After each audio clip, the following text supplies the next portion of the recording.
नाज़िन कंदकोट में अवांखे अपडेट कंदा हलूं त ॻोठ मिंगल चाचड़ में पुराणे तकरार तां भाइटन हथां पीरसन चाचो क़तल थी वियो आहे। जवाबदारनि हुज़ूरो ऐं बोहर चाचड़ फायरिंग करे सोनो चाचड़ के क़तल कयो आहे। अवांखे अपडेट कंदा हलूं। ब्रेकिंग न्यूज़ आहे त कंदकोट में ॻोठ मिंगल चाचड़ में पुराणे तकरार तां भाइटन पंहिंजे चाचे के क़तल करे छॾियो आहे। जवाबदारनि हुज़ूरो ऐं बोहर चाचड़ फायरिंग करे सोनू चाचड़ के क़तल कयो आहे।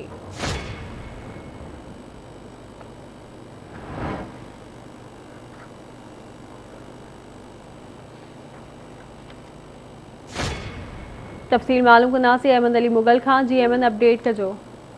कंदकोट भट्टा घोड़ागढ़ थाने जी हद ॻोठ मिंगल चाचड़ में पुराणे तकरार तां जवाबदार हुज़ूरो बोहर चाचड़ फायरिंग करे गोलियूं हणी पंहिंजे 80 वारनि जे पीरसन चाचड़ सोने चाचड़ खे क़तल करे छॾियो। अहिड़े वाक़े जी इतला ते हद थाने जी पुलिस वाक़े हंधि पहुची राज खणाए सिविल अस्पताल हूंदो जिते ज़रूरी कागज़ी कार्रवाई बाद वासन हवाले कयो हुयो। पुलिस जो चवणु आहे त वाक़िओ ज़मीनी जे पुराणे तकरार तां पेश आयो आहे। वधीक जांच करे जी।